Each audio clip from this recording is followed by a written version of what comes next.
আসসালামু আলাইকুম রহমতুল্লাহি ওবারাকাতুহু। সুপ্রিয় দর্শক শ্রোতা ভাই বন্ধুগণ, আমরা আল্লাহ সুবহানাহু ওয়া তাআলাকে খুশি করার জন্য কত ইবাদত বন্দেগী, কত দান সাদকা, হজ, যাকাত, সালাত, যত ধরনের ইবাদত বন্দেগী রয়েছে আমরা করে থাকি। আমাদের একমাত্র লক্ষ্য উদ্দেশ্য হচ্ছে আল্লাহ সুবহানাহু ওয়া তাআলার উদ্দেশ্যে আল্লাহ সুবহানাহু ওয়া তাআলাকে খুশি করা, আল্লাহ সুবহানাহু ওয়া তাআলার সন্তুষ্টি অর্জন করা। এর ফায়দা কি? এর ফায়দা হচ্ছে আল্লাহ সুবহানাহু ওয়া তাআলা যদি আমাদের উপর খুশি থাকেন, আমাদের উপর সন্তুষ্ট হন, তাহলে আমাদের দুনিয়া এবং আখিরাতের উভয় জগতে আল্লাহ সুবহানাহু ওয়া তাআলা আমাদেরকে কল্যাণ দান করবেন ইনশাআল্লাহ। তবে আমরা কি জানি যে আল্লাহ সুবহানাহু ওয়া তাআলাকে সবথেকে সংক্ষিপ্তভাবে, সবথেকে ছোট্ট একটি আয়াতের মাধ্যমে, ছোট্ট একটি প্রার্থনার মাধ্যমে আল্লাহ সুবহানাহু ওয়া তাআলাকে আমরা খুশি করতে পারি? সেটা কি জানেন? আল্লাহ সুবহানাহু ওয়া তাআলা দরবারে যদি কোনো গুনাহগার বান্দা একনিষ্ঠভাবে আল্লাহ সুবহানাহু ওয়া তাআলার কাছে তওবা করে, তার গুনাহ থেকে অনুতপ্ত হয়ে একনিষ্ঠভাবে খালেস নিয়তে আল্লাহ সুবহানাহু ওয়া তাআলার দিকে প্রত্যাবর্তন করে এবং আল্লাহ সুবহানাহু ওয়া তাআলার উদ্দেশ্যেই, আল্লাহ সুবহানাহু ওয়া তাআলাকে খুশি করার উদ্দেশ্যেই নিজের গুনাহ থেকে বাঁচার জন্য তওবা করে খালেস নিয়তে, আল্লাহ সুবহানাহু ওয়া তাআলা তার প্রতি অত্যন্ত খুশি হন এবং তার গুনাহকে ক্ষমা করে দেন। সুবহানাল্লাহি ওয়া বিহামদিহি। আপনি কি একটু ভেবে দেখেছেন যে আমি একজন মিসকিন, আমি একজন দরিদ্র, আমি একজন গুনাহগার বান্দা, আল্লাহ সুবহানাহু ওয়া তাআলার অসংখ্য অগণিত সৃষ্টির মধ্যে আমি একজন নগণ্য সৃষ্টি, যে কিনা আল্লাহ সুবহানাহু ওয়া তাআলার খুশির কারণ। আমি তওবা করলেই আল্লাহ সুবহানাহু ওয়া তাআলা খুশি হয়ে যান। আমি আল্লাহ সুবহানাহু ওয়া তাআলার কাছে প্রত্যাবর্তন করলেই আল্লাহ সুবহানাহু ওয়া তাআলা খুশি হয়ে যান। তার মানে কি?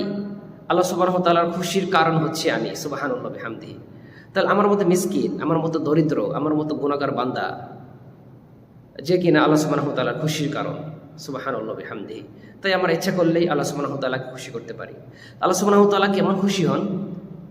কোনো ব্যক্তি যদি, এটা আমরা হাদিসে পাই, এক ব্যক্তি তার মরুভূমিতে তার উট নিয়ে এবং তার কাছে কিছু খাদ্য সামগ্রী ছিল, সে রাস্তা অতিক্রম করতে করতে সে ক্লান্ত হয়ে পড়ল।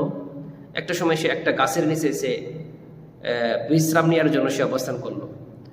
যখন সে বিশ্রাম থেকে উঠে দেখলো তার যে বাহন ছিল উটটা হারিয়ে ফেলেছে। সে উটটি অনেক খোঁজাখুঁজি করার পর যখন পেল না, সে নিরাশ হয়ে সে তার আবার আগের জায়গায় ফিরে আসলো। আগের জায়গায় ফিরে আসার পর সে অপেক্ষার প্রহর গুনছে, মৃত্যুর অপেক্ষা, সে মৃত্যুর জন্য অপেক্ষমান।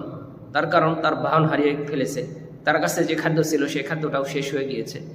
এখন সে পথ হারা এবং সে দিশাহারা হয়ে সে তার মৃত্যুর জন্য অপেক্ষা করছে। এমন সময় সে যখন আবার ঘুমিয়ে পড়ল ক্লান্ত অবস্থায়, ঘুম থেকে উঠে দেখলো সে তার উট আবার আগের জায়গায় ফিরে এসেছে। সে তার উটটিকে দেখতে পেল। সে কতটা খুশি হবে আপনি একটু ভেবে দেখেছেন? যে তার মৃত্যুর প্রহর গুনছিল, মৃত্যুর জন্য সে অপেক্ষা করছিল, সে তার বাহন খুঁজে পেল, সে পুনরায় আবার সে ফিরে পেল, সে তার জীবন ফিরে পেল। সে কতটা খুশি হবে?